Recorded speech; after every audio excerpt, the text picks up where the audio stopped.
Hi. I've been watching you for so long, so this is not a get ready with me or anything.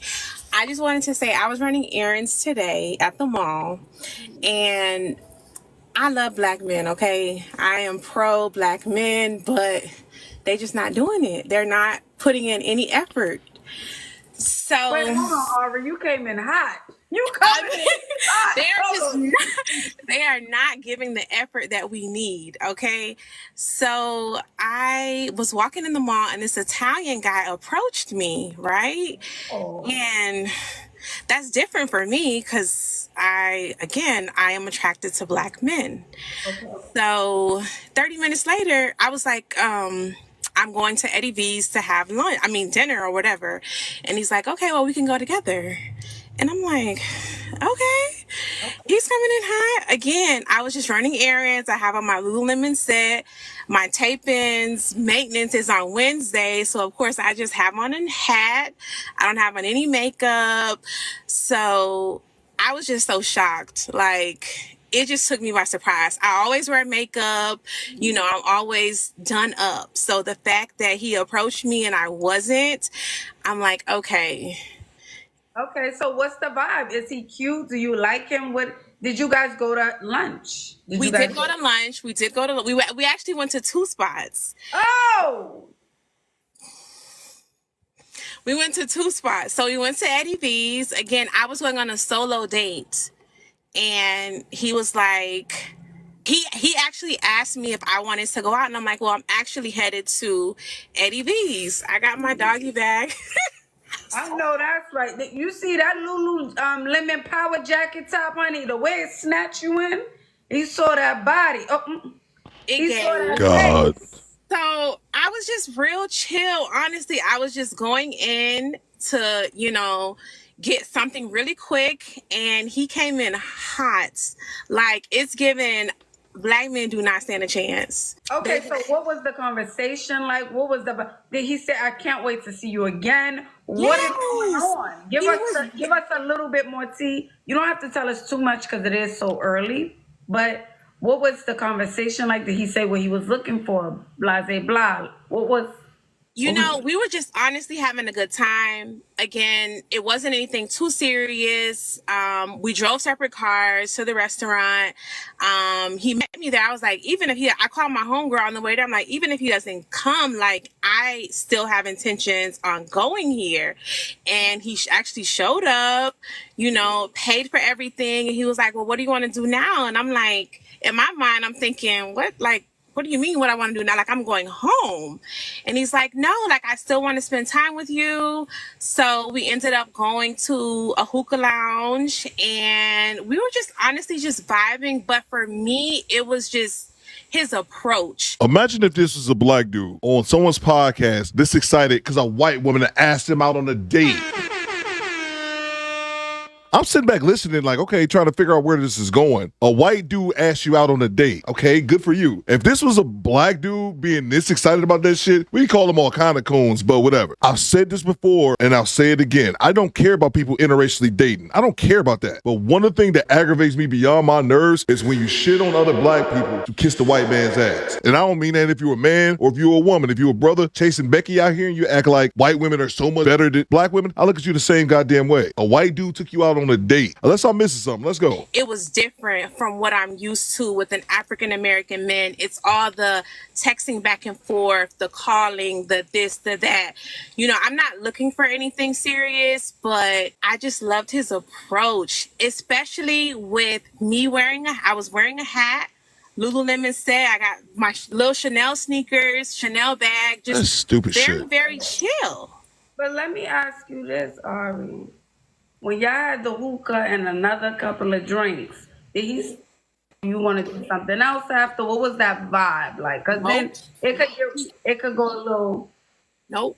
He was very respectful. He was very Okay. respectful. Okay. And All that's right. another So thing that just left me like, okay, he didn't try to kiss me, hug me, nothing. Like he didn't like he tried like he wanted to hold my hand, and I'm like, all right, that's cool. But we ain't kissing, like, he did not try me. So Probably took her to Pound Town. okay. All right. And has he said, I want to see you again this yes. weekend? Can we plan?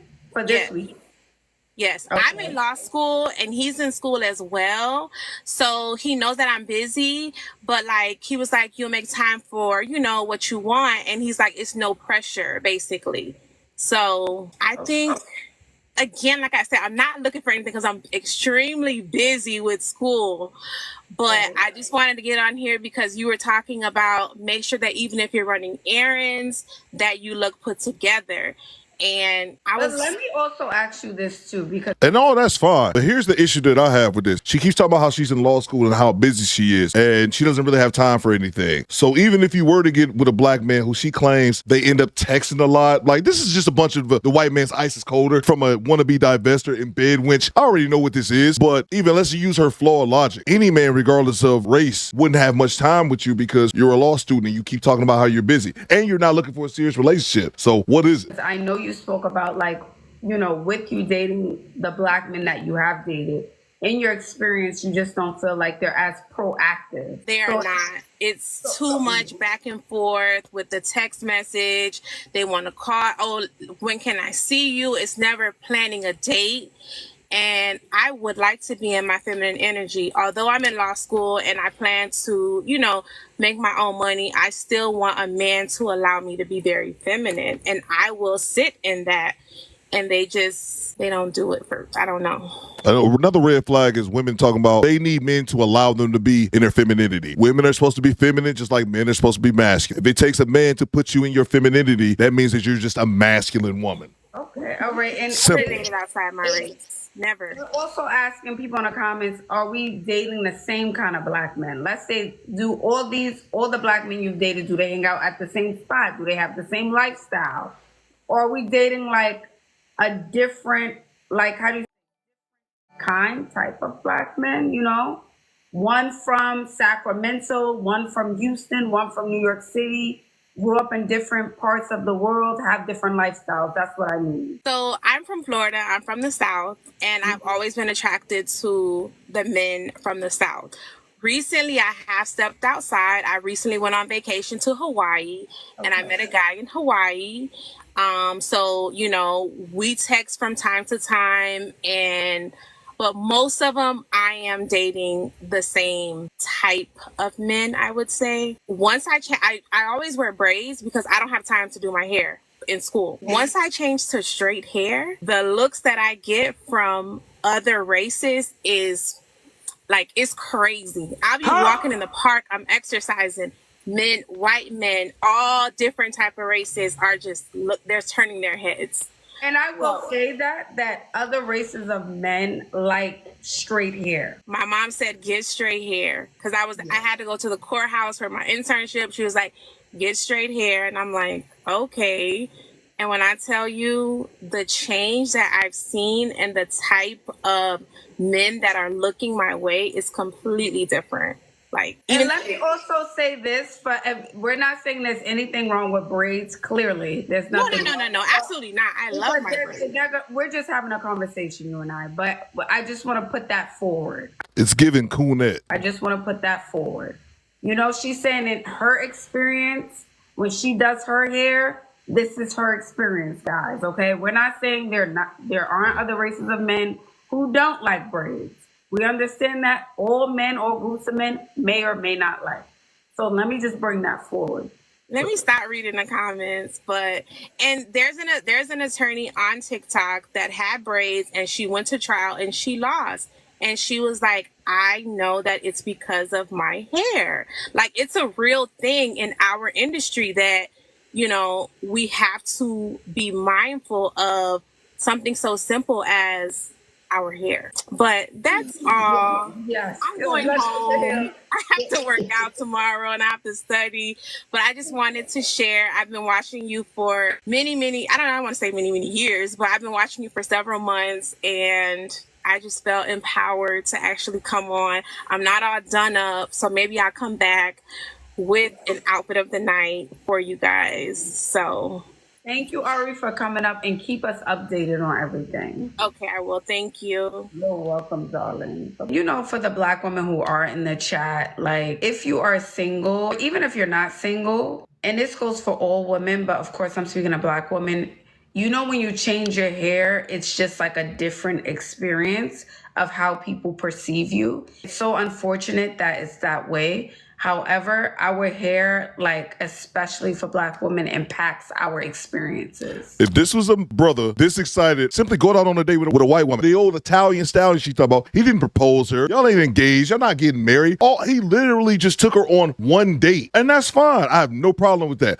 I have a problem with her throwing all the brothers she's ever met under the bus because one white man took her on one goddamn date. It's giving divestor. It's giving bed wench. And then the other point that she was making about straightening her hair and her mother telling her to straighten her hair. It's one thing. She actually makes a valid point about how Black women's hair can be viewed in corporate America. In her line of work was talking about being a lawyer, even though she was talking about another woman, not experiencing it herself. But she took that to talking about having straight hair for dating to attract other white men. And she talked about being on vacation and meeting a guy. And then once she straightened her hair, how white men gave her all this extra attention. I'm getting all these looks from white men. But again, only one white dude ever took her out because she said that. She said that was the first time she ever went out on a date with a white dude. And calling into a podcast to let people know that, not my cup of tea. Because if this was a dude, we call him a coon. To be up here smiling and dancing because a white woman went on a date with you. Bit disrespect. Date who you want to date. I've said this before and I'll say it again. Date who you want to date. I have no problem with people dating interracially. But when you act like the white man's ice is colder and then you also have to put down Black men, you want to date your white dude, date you a white dude. If you want to date you a Becky, Karen out. But don't disrespect Black men on the way out. And fellas, don't disrespect Black women on the way out. One thing can be done without doing the other. And then this woman also admitted to dating the same type of brothers that she's saying she's having all these issues with, not communicating and shit like that. You date Pookie after Pookie after Pookie, but don't give Raphael a try. Don't give Mike the Barber a try. So you guys let me know what you think. Do better, squad. Fall out.